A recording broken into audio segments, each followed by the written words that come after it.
This week we are looking at Chapter 25, which is about animal behavior, and the beginning of our last of our units on ecology. In the beginning of our chapter, we start off with the realistic story that they usually start off with. This one is on Africanized honeybees. How humans tend to label an animal whose defensive response is easily triggered by humans as aggressive, and African honeybees are known in the popular press as killer bees and are a prime example of that. They tell us the story of them in the chapter, that these bees are a hybrid between the European honeybees that were favored by beekeepers and were selected for being not so aggressive and having a low threat threshold. However, African honeybees were brought over to Brazil in the 1950s to try to make a bee that was much more efficient at pollinating the area's tropical orchards. And then some of those African bees escaped and then mated with European honeybees that were established there, and those descendants tend to be quite aggressive and have actually made it to Texas by 1990. And by 2009, they'd been detected in New Mexico, Nevada, Utah, Southern California, Oklahoma, Louisiana, Alabama, and even Florida. Those African honeybees can take up residences between walls and in boxes that hold utility meters and in people's machinery, and if like the slightest vibration happens, it triggers a very aggressive defensive response, so much more than the European honeybees. In 2008, a Florida man died after being stung about 100 times. He had inadvertently disturbed an Africanized bee colony while demolishing a trailer. Even though the fatalities of the bee stings are rare, there's only been about 20 since the bees arrived in 1990. Even a single sting can be fatal to someone who is indeed allergic to them. But there's usually a large number of stings associated with an attack, and they're very painful, and often people have to be hospitalized because of them. You might ask, what makes the African honeybees so aggressive? Probably the major factor is that they genetically have a greater response to what's called alarm pheromone. A pheromone is a chemical signal that transmits information between two individuals of the same species.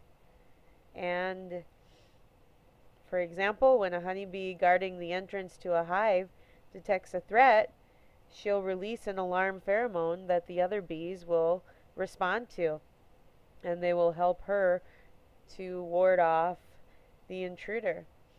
And researchers have tested the response of the Africanized honeybees, as well as the European ones, to alarm pheromones, and have done experiments and have found the African honeybees much more responsive to the alarm pheromone. Considering these differences among honeybees brings us to our unit in ecology as well. Interactions among animals and between animals and the environment are indeed the focus of ecology. Behavioral ecology is our focus here and is one facet of that field. The chapters that follow, we will study things like populations, ecosystems, communities, and the biosphere. When studying animal behavior, scientists investigate the proximate causes and the ultimate causes for a behavior. basically, approximate cause is something that asks how or what questions.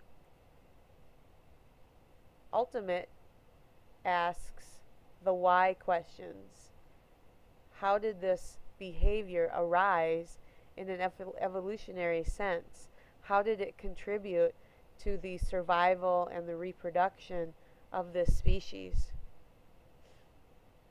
For instance, with the male songbird, the proximate question would be, what triggers the singing? Like, what stimulus triggers it, and how does it actually sing? But the ultimate cause, the question there is, why does he sing?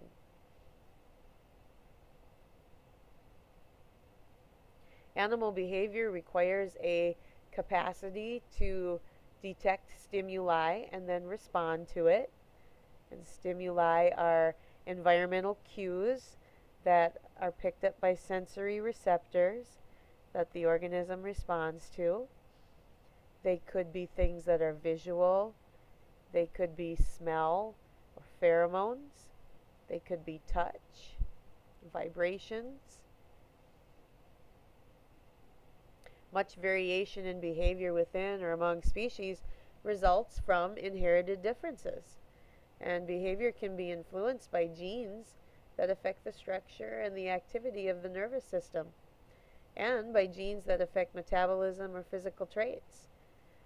For example, the genes that specify beak structure in African seed crackers determine which species eat large seeds and which eat the smaller ones.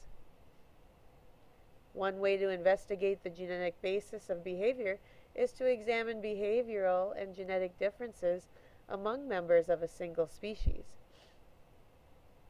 For instance, the garter snakes of the Pacific Northwest.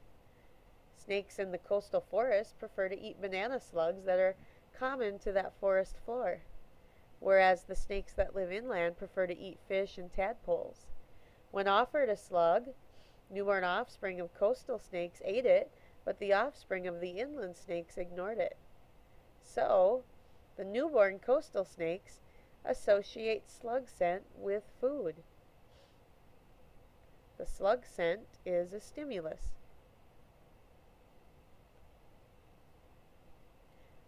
Another example, fruit fly larvae eat yeast on decaying fruit. 70% are rovers and moving as they feed, and 30% are sitters, staying in one place.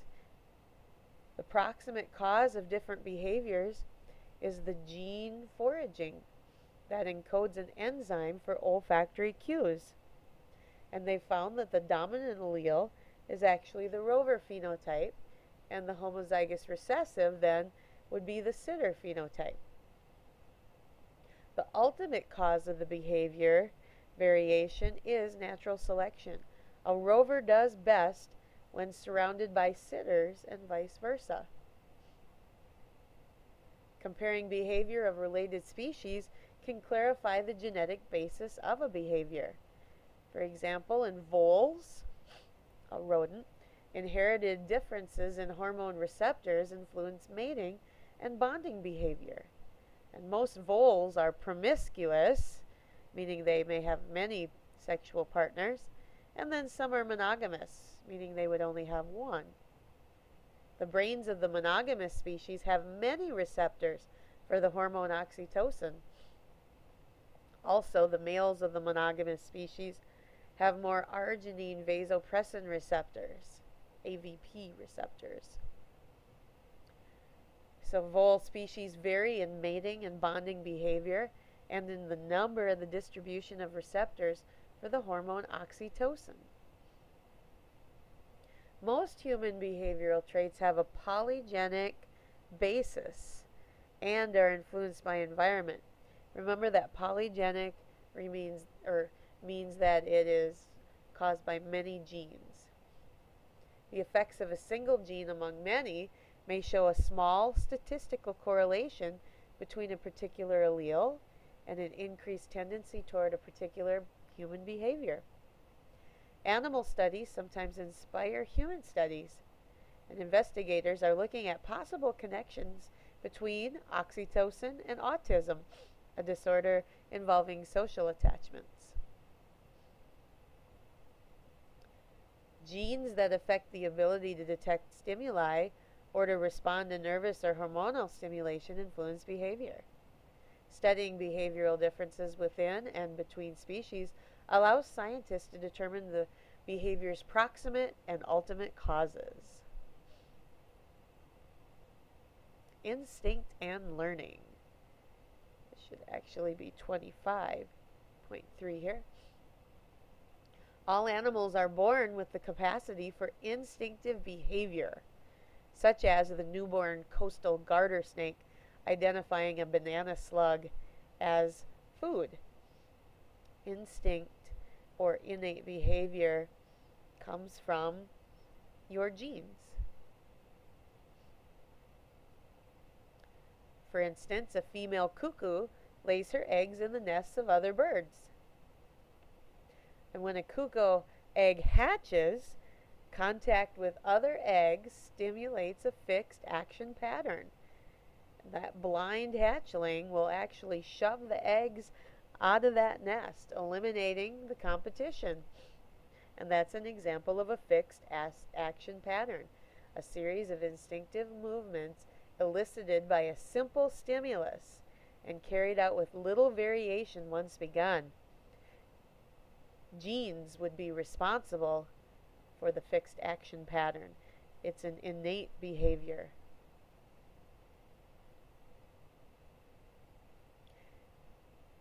Here's another example. A cuckoo's foster parent will respond to the simple stimulus of a chip's gaping mouth with the fixed action pattern of the parental feeding behavior. Open mouth and insert food, basically.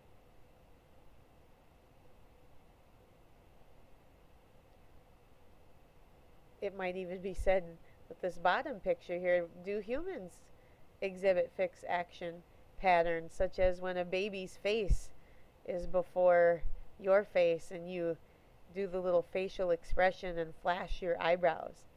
And once it's begun, it's carried through.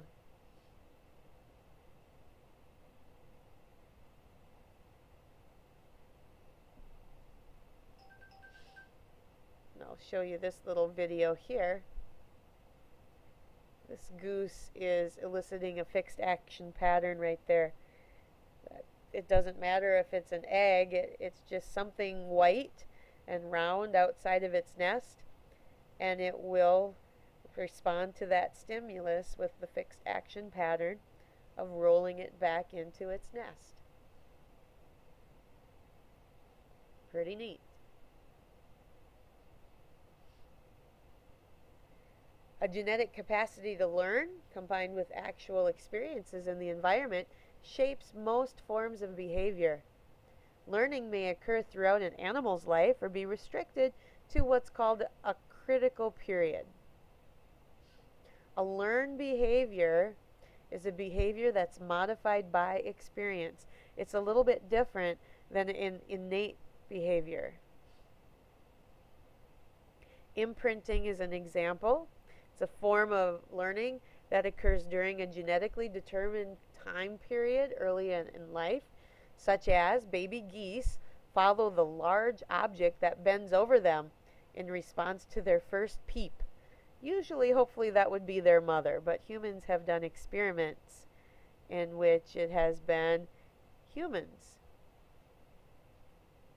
I'll show you a picture of that. This is a famous ecologist and animal behaviorist named Konrad Lorenz, who actually kept geese and imprinted himself on them so that they would follow him as they would follow their mother. A proximate cause, again, during an early critical developmental stage. That critical stage, the young geese observe their mother moving away from them and calling. The ultimate cause, on average, geese that would follow and imprint on their mother would receive more care and learn necessary skills, and thus have a greater chance of surviving and reproducing than those that wouldn't respond to that stimulus. Another example with songbirds, that a male songbird recognizes his species' song when he hears older males singing it. Males reared with no model singer, or they would sing a simplified version of that song. It might not even quite be right. Many birds can only learn the details of their species-specific song during a limited time period in early life, such as these birds right here. They go through a time where they hear the song and listen to it, they learn it, then they begin to sing it, kind of like a template or a sub-song, and finally, as a mature adult, they would get the song perfect. Interestingly enough, back to the cuckoo, because they're a brood parasite and their parents lay their eggs in other species of birds' nests, they actually never get to learn their song as a nestling by listening. Their own song development is totally innate or instinctual. I always have to laugh when I see this picture of this cuckoo here. Nestling is bigger than its foster parent who's raising it. And it's the only one because when it was first hatched, it rolled its siblings out of the nest, or its foster siblings.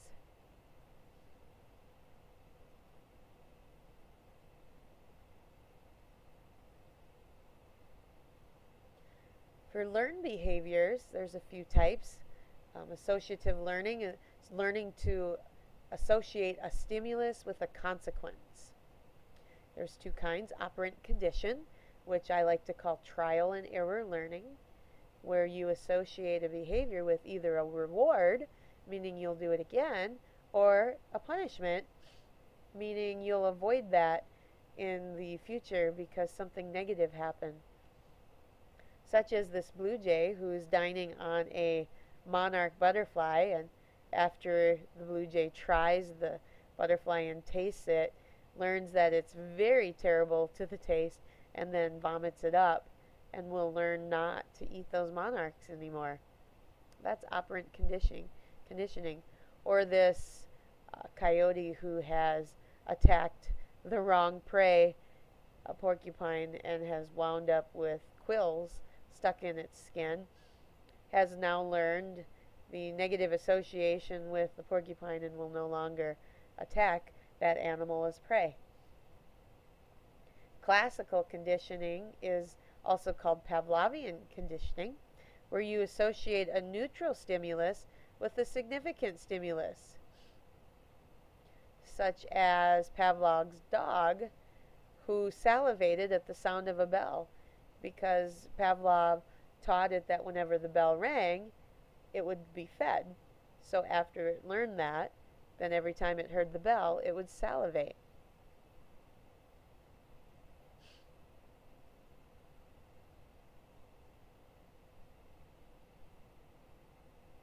Again, back to operant conditioning.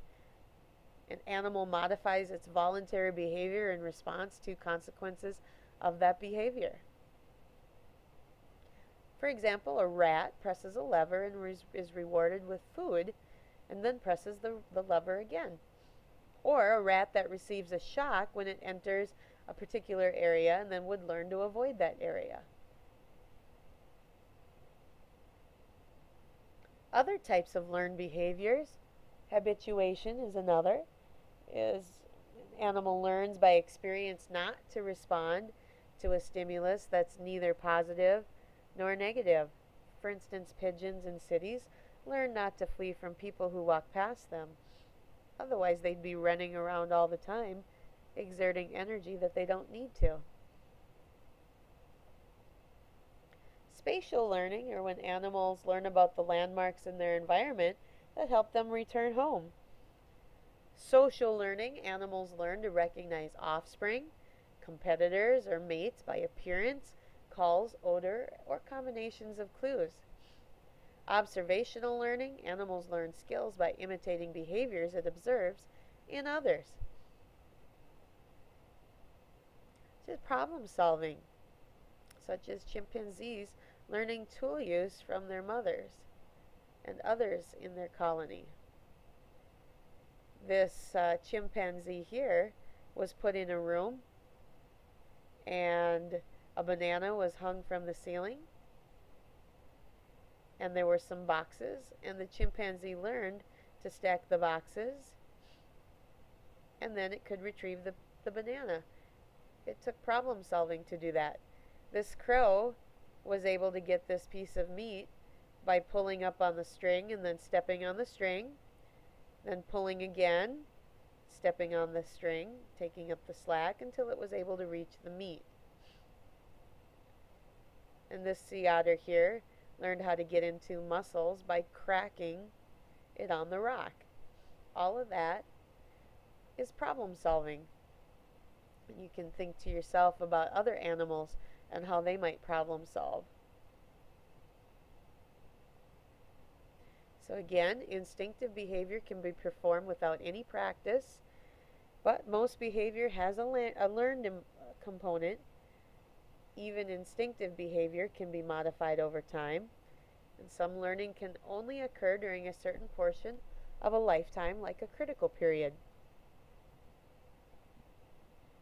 For adaptive behavior, not all behaviors are adaptive. Scientists use experiments to test hypotheses about the adaptive value of a behavior, such as starlings place sprigs of wild carrots in their nests. Scientists tested the effect of wild carrot sprigs on the number of blood-sucking mites in nests. The results, nests with wild carrots had significantly fewer mites than those with no greenery. Communication signals. They play a role in both cooperative and competitive behavior. A communication signal is chemical, acoustical, visual, or a tactile cue that's produced by one member of a species and detected and responded to by the members of the same species. For instance, pheromones, like honeybee alarm pheromones that we've already talked about, and sex attractants, and priming pheromones. Birdsong and other animal calls are acoustical signals.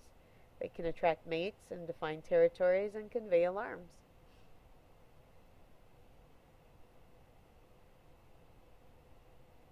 A male baboon's threat display is a visual signal that communicates readiness to fight a rival. Most bird courtship involves coordinated visual signaling. And honeybees use tactile signals to communicate the distance to a food source and its direction relative to the sun. That's called the waggle dance with honeybees, such as is shown here.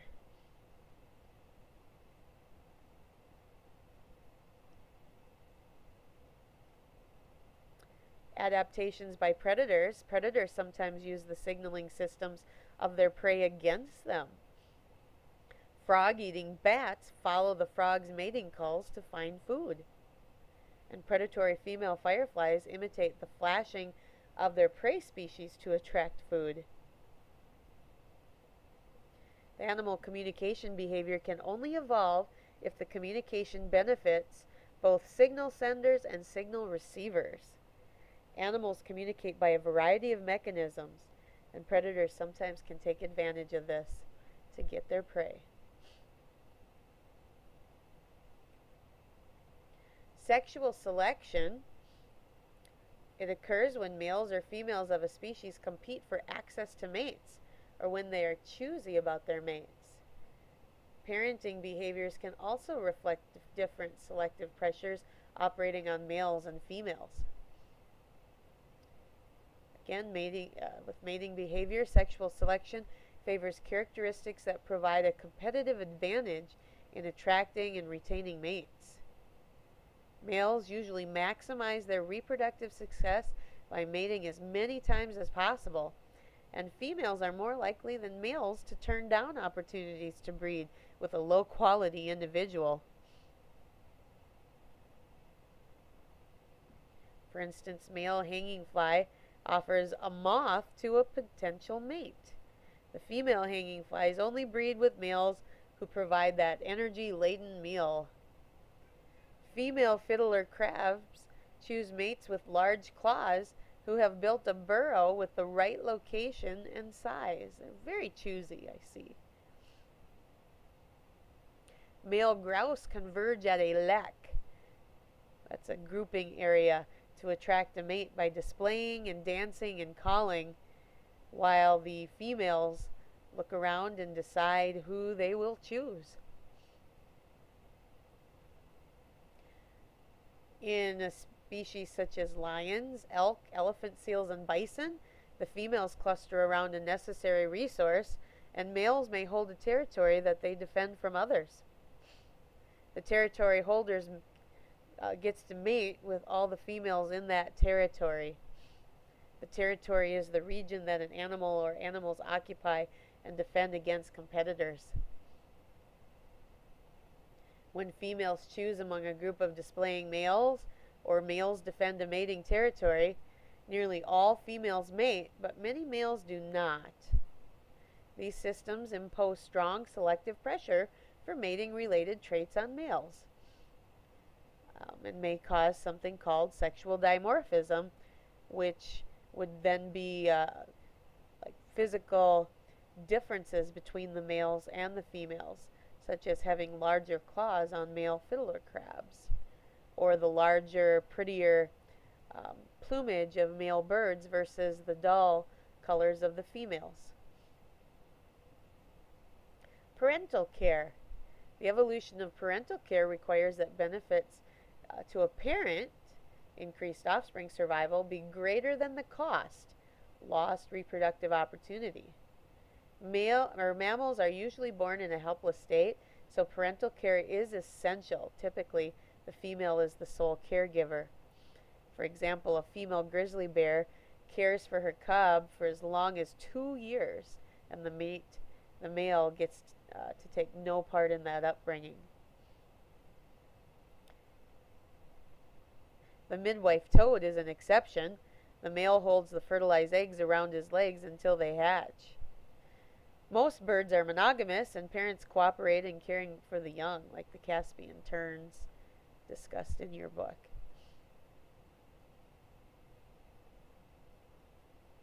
So, in conclusion, males and females maximize their reproductive success in different ways. The females tend to be choosier about mates than males. Monogamy is rare among animals, but it tends to correlate with parental care by both parents, and more often the female provides the parental care. Living in groups. Many animals benefit by clustering in groups, such as birds, monkeys, meerkats, and other animals in social groups who are able to make alarm calls in response to a predator, like prairie dogs do. And meerkats do as well. Sawfly caterpillars benefit by the group's coordinated response to predators. And predatory birds, to avoid the mass of fluid exuding caterpillars, prefer to attack individuals. When animals cluster, some individuals shield others from predators. A preference for the center of a group can create a selfish herd in which the individuals hide behind one another. So a selfish herd is a temporary group that forms when individuals cluster to minimize their individual risk of predation. Very good against predators. Many mammals, like wolves and lions, wild dogs, chimpanzees, they live in social group and cooperate in hunts. Cooperative hunters are not more efficient than solitary ones. The major advantage of group living lies in help of fending off the scavengers once you actually make the kill, also caring for each other's young, and protecting the territory together. Such as these wild dogs here taking down the wildebeest, and these pelicans herding the school of fish. Group living also allows transmission of cultural traits or behaviors learned by imitation, such as chimpanzees being able to make tools generation after generation.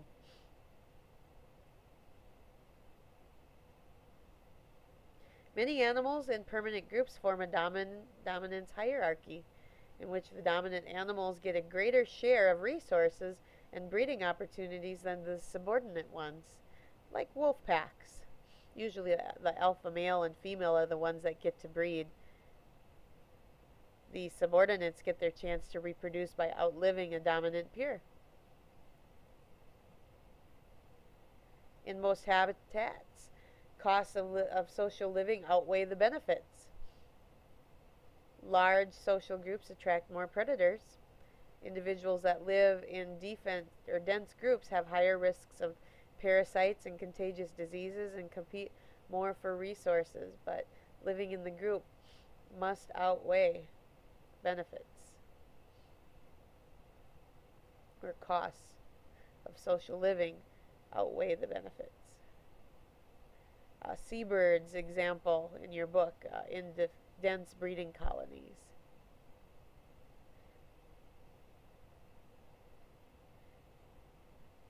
In some groups, some organisms will give up their life for those around them. Why sacrifice yourself? In some extreme cases of sterility and self-sacrifice, they've evolved in a few insects and a few group of mammals, like ants, termites, honeybees, and mole rats. They live in colonies with overlapping generations and have a reproductive division of labor. Most colony members don't reproduce. They only assist their relatives instead, sacrificing themselves. Workers often are highly specialized in form and function, like the Australian honeypot ant worker discussed in your book. Honeybees are a great example of this. The queen honeybee is the only one that's fertile in her hive as a female. The other females are sterile workers. They clean and maintain the hive. They make the honeycomb, gather the food, the nectar, the pollen, and even sacrifice themselves to guard the hive. They would die for their queen, die for their hive. The male stingless drones, produced seasonally, subsist on food gathered by the worker sisters and fly each day in search of a mate. In termites, a termite queen specializes in egg production. The king supplies the female with his sperm, and a termite mound holds both sterile females and males. And the winged reproductive termites of both sexes develop seasonally. Sterility and extreme self-sacrifice are uncommon in vertebrates. Mole rats are the only example. A reproducing female or queen dominates the clan and mates with 1 to 3 males, called the kings. Sterile clan members guard the colony or excavate tunnels and chambers and find food and carry it back to the queen and her mates and her young. Here's what naked mole rats look like.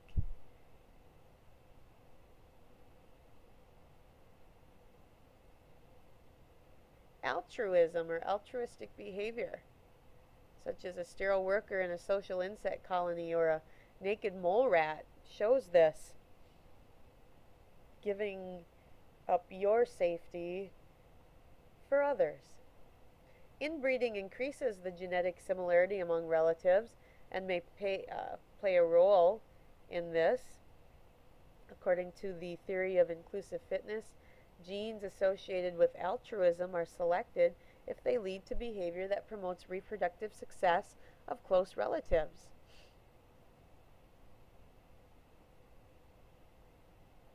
So it's like seeing that if you lay down your life for your relatives, in a sense you're actually saving your genes because your relatives share your genes.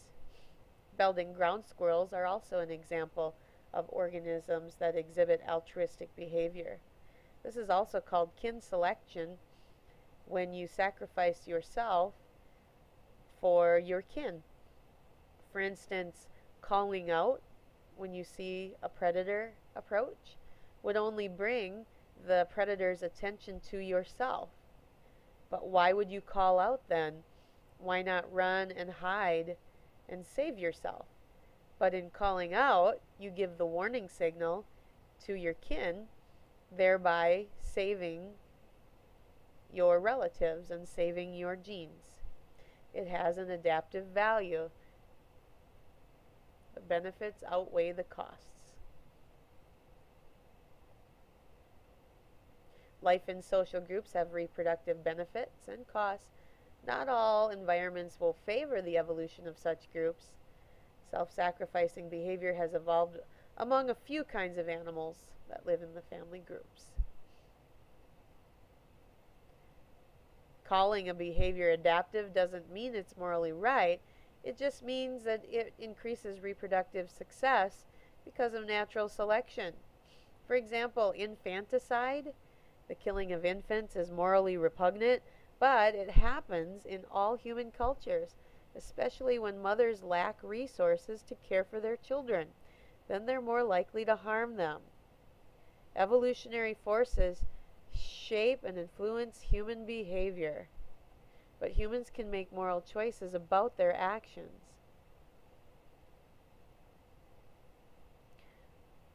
And in the end, we revisit the aggressive defense of the bees. When a European queen bee mates with an Africanized drone, her offspring are just as aggressive as workers in a pure Africanized colony. A cross between an Africanized queen and a European drone yields workers with an intermediate level of aggression. Unfortunately, Africanized males outcompete the European males for mating, something that scientists will continue to study to try to get more answers. And since it's something that impacts humans, these are things that we will want to know about for our future as the Africanized bees tread northward in North America.